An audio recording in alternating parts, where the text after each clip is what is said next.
JP గారు మీరు చూస్తున్నారు అంటే ఇందాక మీరు ఒక పాయింట్ రైజ్ చేశారు.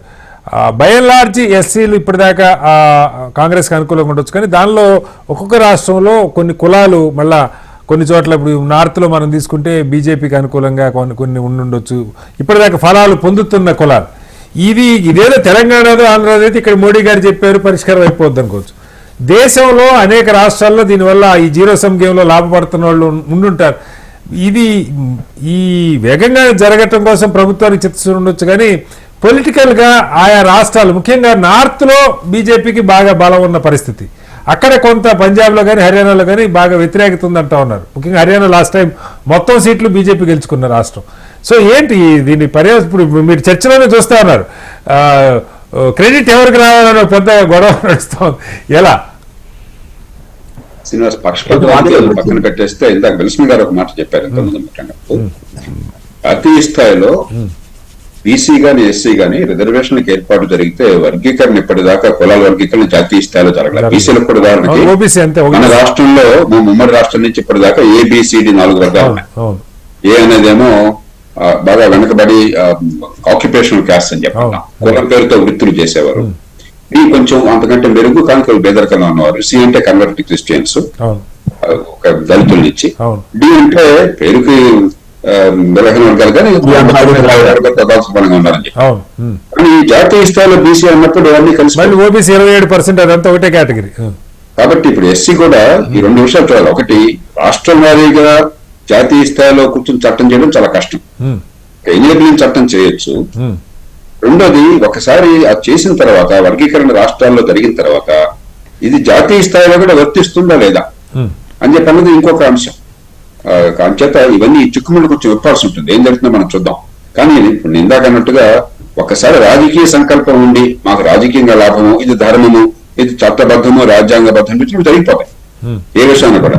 అది లేనప్పుడు ఏదో మాటలు చెప్తారు, తాత్సారం చేస్తారు. ప్రస్తుతం ఉన్న పరిస్థితుల్లో బీజేపీకి దీనిలో లాభం కనిపిస్తోంది రాజకీయంగా. ధర్మం అందరూ ఒప్పుకుంటున్నారు, కోర్టులు ఒప్పుకుంటున్నాయి, కాబట్టి ఫస్ట్ జరిగిపోయే అవకాశం ఉంది. ఎట్లయితే మహిళా రిజర్వేషన్ తీసుకొచ్చారో ఆ పద్ధతి నా దృష్టిలో సరైన లేదు. మహిళల గురించి వాదిస్తున్నాం, కానీ దీని రాజకీయంగా మాకు లాభం ఉందంటున్నా తీసుకొచ్చారు. ఇప్పుడు మీరు ఇందాక చెప్పలేదు సార్, రాష్ట్రాల్లో ఇప్పుడు మళ్ళీ ఈ వర్గీకరణలో రాష్ట్రాల్లో అక్కడ జనాభా పద్ధతిని బట్టి ఒక రకంగా అడ్జస్ట్ చేసుకోవచ్చు, కానీ అనేక కేంద్ర సర్వీసులు ఉద్యోగాలు ఉంటాయి. మరి వీటికి ఈ మొత్తాన్ని కలపటం ఏ రకంగా, అదొక ఫార్ములా, అదొక రేషియో ఇట్లా 2-3 రకాలుగా చేసుకోవడానికి వెసులుబాటు ఉంటుందా ఎలా జేపీ గారు? అందుకని ఇప్పటిదాకా ఆ ప్రయత్నం జరగాలి. ఇస్తాను మీకు, ఇస్తాను జేపీ గారిని కంప్లీట్ చేయండి. ఈసీలో వర్గీకరణ రాష్ట్రాల దేశం కూడా జాతీయ స్థాయిలో తీసుకురావాలి. అట్లాగే ఎస్సీ వర్గీకరణ ఇంతవరకు జరగాలి దేశంలో. కాబట్టి ఇది కొత్త ప్రయోగం. దీని జాతీయ స్థాయిలో ప్రభావం ఎట్లా ఉంటుంది, అక్కడ ఎస్సీ రిజర్వేషన్లు ఎట్లా ఉంటాయని చెప్పన్నది మనం కాలక్రమంలో చూద్దాం. ప్రస్తుతం మనం దానికి వెంటనే చెప్పలేం. అది వాళ్ళంతా చూసుకుని మరి చట్టపరంగానూ రాజకీయంగానూ ఉన్న వెసుగులు సాంకేతిక నిబంధనలు చూసుకోవాలి. కానీ మళ్ళీ కోరేది పాఠశాల విద్య ప్రమాణాలు బాగుచూకుండా విసుగు పట్టొచ్చు కొందరు, కానీ కులం పోవాలి, అసమానత తొలగాలి, ఆర్థికంగా పెరగాలి, సామాజిక న్యాయం అందాలంటే ఒకే ఒక్క మంత్రం ప్రభుత్వాల దగ్గర ఉంది, మంచి ప్రమాణాల విద్య. దేవుడు అనేవాడు ఉంటే తెలివితేటల్ని అందరికీ కాస్త అటు ఇటుగా సమానంగా పెట్టాడు తప్ప కులాన్ని తక్కువ కులానికి ఎక్కువ. ఆ తెలివితేటలు వికసించి ఏర్పాటు చేయకుండా ఇవన్నీ కంటి తురుపు చర్యలు అవుతాయి. వీటిని నేను ఆహ్వానిస్తున్నాను, కానీ ఇవి చాలా నేను మనవి చేస్తున్నాను. రెండోది, ఉపాధి కల్పన. ఎంతసేపు రిజర్వేషన్ లో గవర్నమెంట్ ఉద్యోగాలు అంటున్నాం. గవర్నమెంట్ ఉద్యోగాలు దేశంలో పనిచేసే వాళ్ళు 2-3% వస్తాయి. ఒక 100 ఉద్యోగాలు అంటే 1,00,000 మంది పోటీ పడుతున్నారు. ఆ 100 ఉద్యోగాల్లో ఈ కులం ఆ కులం సర్దుతున్నాం సరే, మిగతా 99 ఉన్న సంగతి ఏంటి? కాబట్టి ఆర్థిక ప్రగతి ద్వారా ఉద్యోగాల కల్పన మార్కెట్ లో చేయకుండా మీరు రిజర్వేషన్ ద్వారా ఉద్ధరించామని చెప్పంటే కంటి తిరిపే మోసం చేయడమే. మనం ఎలక్షన్ లో ఇదే ప్రధానాంశంగా తీసుకొచ్చి ఉద్యోగాలు కల్పిస్తాము, ప్రభుత్వంలో ఉద్యోగాలు ఇస్తాము, ఒక డ్రామాలు ఆడుతున్నాం. నేను ఈ మాట చెప్పడానికి కాబట్టి సాహసం కొంతమంది గట్టిగా చెప్పాలి. ప్రపంచంలో ఏ దేశంలోనూ కూడా ప్రభుత్వ ఉద్యోగాలు ఉపాధికి మౌలికమైన మార్గం కారాదు.